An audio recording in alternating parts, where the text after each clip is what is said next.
열방대학교 동부가 인문사회연구소 이신욱이라고 합니다. 제 소개를 간단하게 하면요. 저는 모스크바 국립대학교에서 정치학을 전공했고요. 제 학과 선배님이 이제 명예 교수로서 이제 김대중 전 대통령께서 명예 박사를 받으신 곳이 저희 학과십니다. 어떻게 보면 제 확실한 선배님이시죠. 그래서 굉장히 존경하는 분이고요. 그리고 남북 관계 큰 핵을 그으셨던 분이어서 저는 개인적으로 그분에 대한 연구는 계속적으로 지속돼야 된다고 생각됩니다. 지금 현재 있죠. 제가 1월부터 있죠. 지금까지 참 역마살이 끼어가지고 많은 곳을 갔다 왔습니다. 심지어 뭐 독도까지 상륙해가지고 태극기를 휘날리면서 만세까지 불렀는데 1월 달에는 제가 러시아 학술대회를 갔다 왔어요. 그때 이제 푸틴의 철학자인 알렉산드르 드긴 교수님과 이제 학술대회를 같이 했었는데 그때 드긴 교수님이 그런 말씀을 하시는 거예요.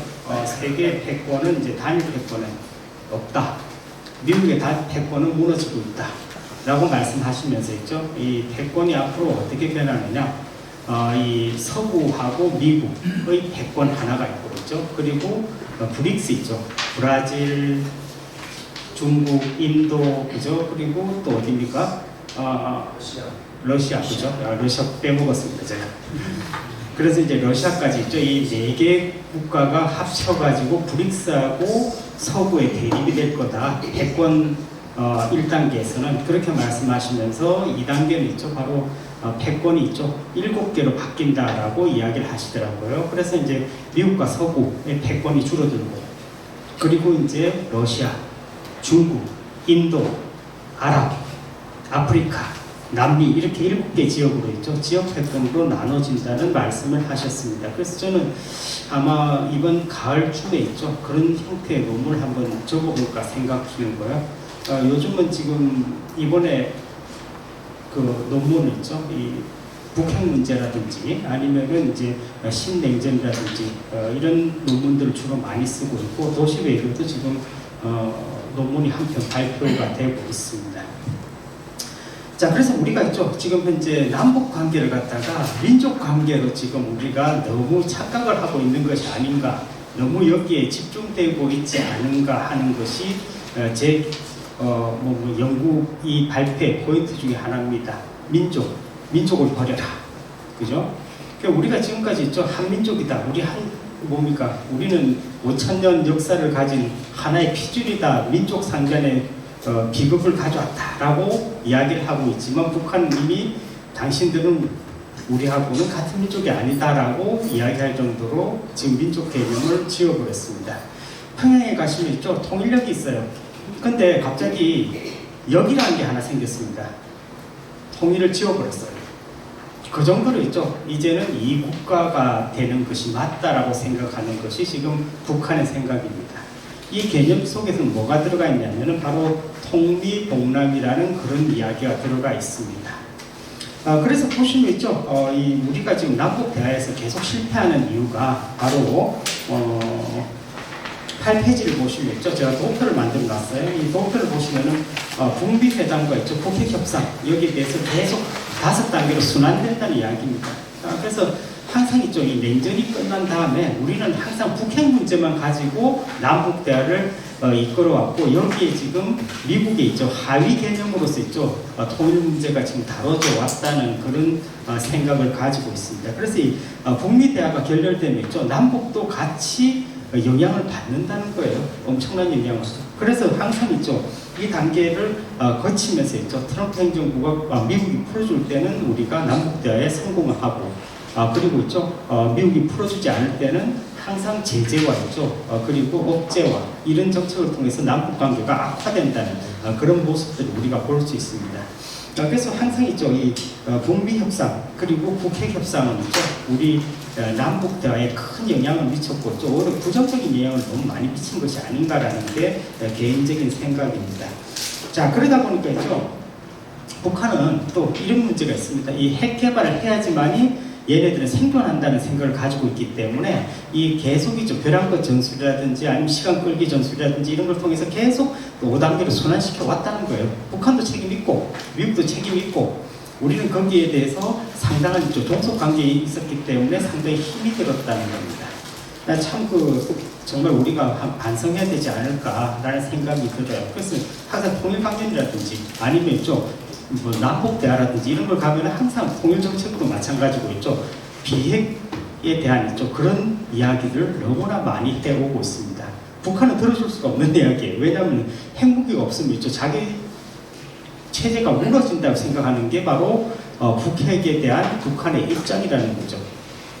자, 그래서 우리가 정말 뭐라고 해야 되나요? 이 핵 문제 자체가 사실은 뭐라고 해야 되나요? 이 북한을 폐쇄 국가로 만든 고난 행군을 일으켰던 하나의 요인 중에 하나가 핵인데, 이 핵을 갖다가 이제 어떻게든 갖춰놨습니다. 2017년 11월 달에 핵 보유 선언을 하면서 드디어 핵무기 우리 가지고 있다라는 이야기를 합니다. 그러면서 이 북미 협상을 하는데, 이 북미 협상을 할 때도 이 참 재밌는 일들이 많이 벌어집니다. 여러분들 혹시 잠시만요. 이게 조금 뒤쪽으로 가야 되는데 11페이지 보시면 이 스포츠 외교가 나옵니다. 바로 이 스포츠 외교가 뭐냐면 여러분들 혹시 2014년 그죠? 2014년경인가요? 혹시 잠시만요. 예? 2018년에 평창올림픽이 있었고, 그죠? 2013년에 이제 아시안게임이 있었어요. 그때 혹시 기억이 납니까? 나셔요? 혹시 북한 선수단들이 많이 왔었죠? 그죠? 그때 왔을 때, 그때 누가 또 따라옵니까? 최룡해, 한병서 이런, 그죠? 3인방이 따라 나옵니다. 그죠? 그래가지고 무슨 일이 벌어져요? 바로 청와대까지 가서 박근혜 전 대통령을 만나면서 이야기를 합니다. 이게 바로 이제 스포츠 외교인데, 보통 이 스포츠 외교라는 게 두 적대적인 국가가 뭐합니까? 서로 긴장을 완화하고 그리고 수교를 하게끔 관계 정상으로 할 때 스포츠 외교를 합니다. 그때 이제 한번 시도를 했었어요. 근데 이제 문제가 뭐냐면 박근혜 대통령이 통일 대박 해가지고 노를 합니다. 제가 알기로는. 그래서 이제 남북 관계가 더 진전이 안 됐고, 오히려 그때부터 이제 4차, 5차, 6차 핵실험을 해버려요. 북한이. 그 핵무기를 완성시키고, 그때 이제 제3차 남북 전쟁 위기가 옵니다. 그러면서 무슨 일이 벌어집니까? 바로 2018년에 2월 달에 평창올림픽 때 또 선수단을 파견하죠. 그죠? 현송월을 비롯한 거죠. 파견해가지고 긴장을 또 완화시킵니다. 그러면서 이때는 스포츠 외교가 굉장히 성공적으로 진행됩니다. 바로 한국을 통해서 미국하고 손을 잡는 일이 벌어지죠. 그러면서 김정은 생각은 정말 뭐라고 해야 되나요? 남한과 손을 잡고 미국과 손을 잡아서 정상국가화하고 핵도 보유했으니까, 그죠? 그렇게 가려고 했었는데, 그것이 바로 볼튼이라든지 이런 강경파에 의해서 아베라든지 이런 분들에 의해서 파기가 된다는 거죠. 그게 바로 하노이 2019년 2월 달에 하노이 정상회담의 결렬입니다. 근데 원래는 이 트럼프 대통령이 생각은 뭐였냐면은 이건 들은 이야기입니다. 제가 나중에 이제 11월 전에 9월이나 10월 정도에 가서 종전선언을 하려고 했대요. 평양에 가서. 그래서 상당히 이게 이렇게 되면 참 남북 간에 종전선언도 하고 정상국가화 되고 수교하고 이런 참 좋겠다라고 생각했었는데, 이것이 코로나 때문에 완전히 망고져 버렸습니다. 그리고 나서 이제 남측과 있죠. 그리고 미국의 정부가 바뀌어버려요. 그죠? 남한은 22년 5월달에 윤석열 정부가 들어와 버려서 초강경이죠. 대북 정책을 시작하게 되고, 그리고 미국은 바이든 행정부가 들어오면서 역시 오바마 행정부 때의 대북 억제 전략을, 지금 확장 억제라고 하잖아요. 그 억제 전략을 계속합니다. 제재, 경제적인 제재, 군사적인 제재, 이걸 통해 가지고 잠수부대를 활용한다든지 이런 것들을 통해 가지고 계속 북한에 핵을 억제한다는 명분으로 계속 봉쇄를 하는 겁니다. 근데 세계가 바뀌고 있죠. 왜? 22년 2월 달이 되면 갑자기 우크라이나 전쟁이 벌어지면서 대러시아 제재가 들어옵니다. 그러니까 러시아 입장에서는 이 우크라이나가 나토에 가입하면은 모스크바 코앞에 전략형 미사일이 배치되는 거와 똑같습니다. 마치 62년에 있었던 쿠바 사태하고 똑같은 일이 벌어지는 거예요. 러시아판 쿠바 사태하고 비슷한 거죠. 그래서 전쟁이 벌어지게 됐고, 지금은 러시아가 지금 세계 4위 경제력을 가진 그런 국가가 되어버렸습니다. 왜 그렇게 됐냐? 바로 있죠. 경제가 굉장히 좋아졌어요. 왜? 유럽은 단절됐습니다. 석유가스 안 줍니다. 노스트림이 있죠. 우크라이나에 의해서 파괴됐는데, 노르드스트림이 뭐냐면 바로 러시아에서 해적가스관 있죠. 앞으로 우리가 이제 러시아에서 동해 울릉분지를 통해 가지고 이 해적가스관이 들어옵니다. 언젠가는. 어디로 들어오느냐? 울산이나 이런 데로 들어오는데, 들어오게 되면 우리는 시베리아 가스를 쓸 수가 있어요. 아주 손쉽게.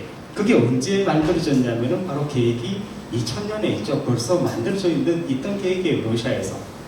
자, 그런데 그게 이제 유럽에 있던 노르드 스트림이라는 게 파괴가 됐습니다. CIA 공작에 의해서 라고 추측을 하고 있습니다. 그런데 그래서 이제 유럽은 완전히 끊기니까 어디로 수출하느냐 지금 전부 어디입니까? 바로 중국이나 인도로 수출을 하기 시작했어요. 석유 가스를. 그래서 지금 인도하고 중국은 있죠. 경제가 지금 오히려 부흥하고 있다는 이야기를 많이 들리고 있습니다. 재밌는 게. 그래서 지금 브릭스 경제가 있죠. 아주 발전하고 있고 오히려 더 커 나가는 모습들을 보이고 있는데, 그러니까 푸틴 같은 경우는 지금 재밌는 게 오늘 옵니다. 오늘 평양 도착한다고 지금 뉴스 떴습니다. 오늘 18일이죠, 그죠? 18일, 19일 평양 방문하고, 그리고 19일, 20일은 어디 가냐면 베트남 하노이 갑니다. 재밌죠?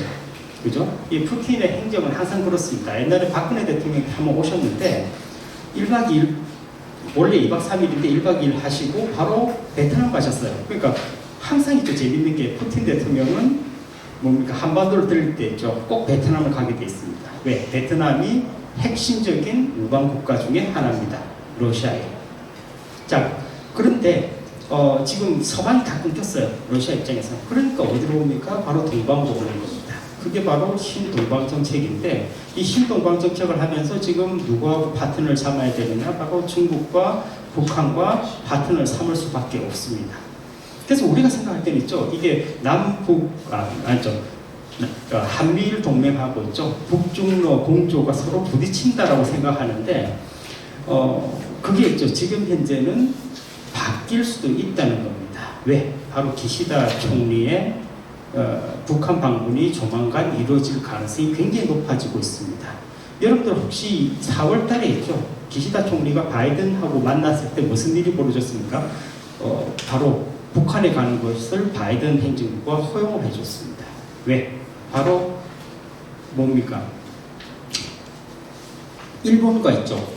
북한이 서로 협상을 하게 되는데, 그게 바로 트럼프 행정부가 들어오면 바로 뭡니까? 트럼프 대통령이 평양을 가기 때문에 그렇습니다.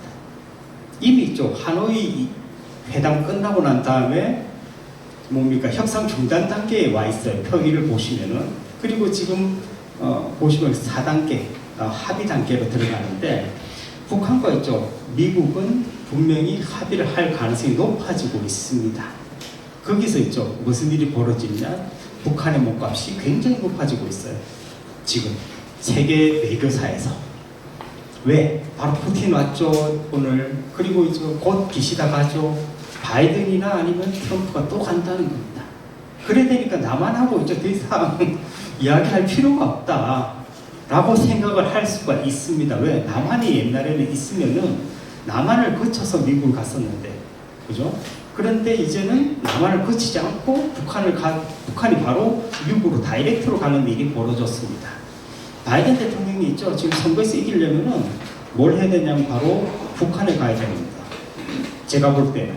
근데 바이든이 만약 북한에 안 가더라도 있죠. 기시다 총리를 통해 가지고 꼭 북한에 아마 좋은 메시지를 전달할 가능성도 높습니다. 올 11월 달이 있죠. 미 대선이에요. 미 대선에서 있죠. 무슨 일이 벌어질지는 있죠. 여러분들이 잘 아실 겁니다. 이재명 교수님께서 말씀하셨듯이 있죠. 이미 우리 대한민국은 있죠. 전쟁의 위험이 상당히 사라졌습니다. 왜? 재래식 전력이 전부 우크라이나와 러시아 전쟁에 빠져나가 버렸습니다. 그리고 심지어는 있죠. 미국은 대만에서도 전쟁을 못합니다. 왜? 이미 이스라엘이 있죠. 헤즈볼라하고 지금 붙을 예정입니다. 뭘 가지고? 골란고원을 가지고. 그러면 있죠. 이스라엘이 존재가 있죠. 완전히 흔들려요. 그러니까 우크라이나도 있죠. 이제 전쟁이 막장 분위기입니다. 거의 끝나가는 분위기고, 지금 미국에서 가장 중요한 게 뭐냐? 바로 이스라엘입니다. 이스라엘을 어떻게든 방어를 해놔야지 아랍을 손에 움켜쥘 수 있다는 거죠. 근데 미국이 있죠. 우크라이나 전쟁이 진행되면서 큰 동맹국들을 잃었습니다. 무슨 동맹국을 잃었느냐? 바로 사우디입니다. 여러분들 사우디가 있죠. 세계 3위의 산유국이에요. 근데 원래 냉전기 때 있죠. 레이건 행정부 때는 뭘 했느냐? 저유가 정책을 통해서 소련을 무너뜨렸습니다. 누가 손을 잡았습니까? 미국과 사우디. 자, 그런데 재밌는 게 지금 사우디가 있죠. 빈살만 왕세자가 제일 싫어하는 사람이 누구냐? 바이든입니다. 왜? 2015년에 제거의 그 언론인 한 명이 비살됐습니다. 이스탄불에서. 그걸 가지고 바이든이 있죠. 빈살만 왕세자한테 어마어마한 비난을 퍼부으면서 있죠. 이 사람이 바로 범인이다, 테러리스트다라는 이야기를 해버렸어요. 그러다 보니까 지금 우크라이나 전쟁 때 무슨 일이 벌어집니까? 푸틴하고 있죠. 빈살만이 손을 잡아버렸습니다. 그래서 사우디가 있죠. 브릭스에 가입합니다. 그리고 가입국들이 있죠. 지금 줄 서 있어요. 지금 재미있는 게. 그래서 제가 말씀드렸던 게 핵공국이 바로 북한도 브릭스에 가입할 거예요. 우리도 가입할 가능성이 높아지고. 그래서 있죠. 핵권 1단계에서는 아마 미국과 서방 세력이 있고, 그리고 러시아와 브릭스와 그리고 사우디 같은 그런 세력들이 있죠. 서로 손을 잡으면서 패권이 경쟁이 된다 생각이 됩니다. 그래서 미중 패권 경쟁이라고 많이 이야기를 우리는 하고 있는데 이 알렉산드르 두기는 그런 생각을 하시더라고요.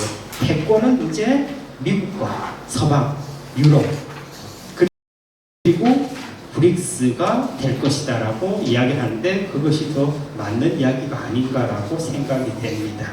그래서 우리는 있죠. 김정은 시대를 갖다가 있죠. 세 단계로 나눠봤는데 초기 단계는 있죠. 바로 핵 개발 때문에 이게 바로 11페이지 보시면 됩니다. 핵 개발 때문에 있죠. 바로 적대적 남북 공존을 하게 됩니다. 2013년에 있죠. 인천 아시안 게임이 협상에서 실패가 되면서 있죠. 김정은은 있죠. 어떻게든 핵 무력을 완성시켜 버렸습니다. 17년에. 그리고 나서 있죠. 바로 18년부터 20년까지는 심지어 있죠. 싱가포르에서 그죠? 북한의 수령이 처음으로 그죠? 미 제국의 그 최고공인 대통령하고 그죠? 회의를 하는 일이 벌어졌습니다. 그러다 보니까 있죠. 어마어마한 카리스마를 가지게 된 계기가 된 게 바로 그 북미 정상회담이라고 생각이 됩니다. 자, 그러다 보니까 있죠. 이 김정은 시대가 있죠. 이제 3단계가 들어오면서 이 사람들이 있죠. 상당히 재밌는 이야기들을 많이 하게 되죠. 드디어 이제 국제 정세가 바뀌게 됩니다. 22년 2월 달에 있죠. 바로 우크라이나 전쟁이 시작되면서 북한도 있죠. 이제 고립에서 탈피를 하게 되죠. 그래서 북러 관계가 굉장히 중요합니다. 북중 관계는 있죠. 오히려 생필품 위주로 지금 무역 관계가 전개되는 반면에 북러 관계는 있죠. 가장 주의할 게 바로 기술입니다. 여러분들 잘 아시겠지만 우리 나로호라든지 이런 ICBM, 아니면 흑표, K9 자주포 이런 기술들이 전부 김대중 대통령 때 불금 사업을 통해 가지고 있죠. 다 들어온 기술들이에요. 러시아 기술들입니다. 그죠? 노무현 대통령께서 있죠. 예전에 그 나로호 발사할 때 있죠. 그 모스크바에 오실 때 저도 옆에 붙어 있었습니다. 007 가방 주시더라고요. 그래서 제가 그때 문재인 비서실장님께 여쭤봤죠. 저거 뭡니까? 라고 여쭤보니까 저거 바로 달러가 다 들어있는 그 돈이랍니다. 그게 뭐 무슨 돈인데 하니까 이소연 씨 보내는 거 있잖아요. 그죠? 우주인도 보내고 그리고 나로호도 발사하고 그런 돈이 돼요. 계약금이랍니다. 그 정도로 한일 관계가 가까웠었는데 정말 안타깝습니다.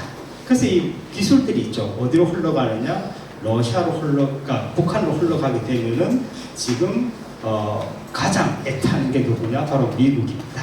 여러분들 잘 아시겠죠? 북한은 있죠. 재밌는 게 탄도미사일 기술이 완성이 안 돼 있습니다. 왜 그러냐? 바로 있죠. 대기권에 진입 기술이 없어요. 그래서 들어오면 있죠. 핵미사일이 다 타버립니다.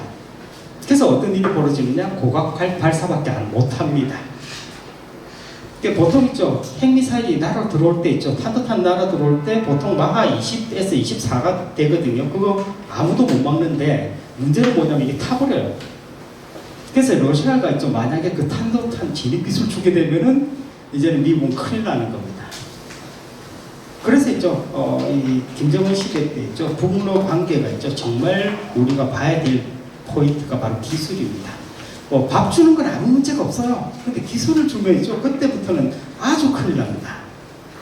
자, 그래서 있죠. 이 김정은 정부에 있죠. 전략 변화를 보시면은 저 13페이지 보시면 이제 이걸로 제가 마무리를 할 예정인데, 바로 이제 한반도 긴장 고조가 되고 있다라고 생각을 하지만은 오히려 있죠. 어떻게 보면은 북러 관계가 있죠. 가까워지면서 북한이 있죠. 오히려 외부로 나오는 계기가 됐기 때문에 오히려 저는 더 안전해지지 않을까라는 생각마저도 해봅니다. 왜냐하면 있죠. 이 사람들이 있죠.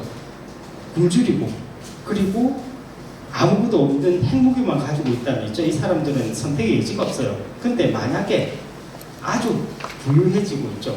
뭔가 사업이 그죠 외화도 많이 걸리고 이래 되면 어떻게 되겠습니까? 바로 어떻게 뭐랄까 전쟁보다는 평화를 선택할 가능성이 높아지고 있는 거죠.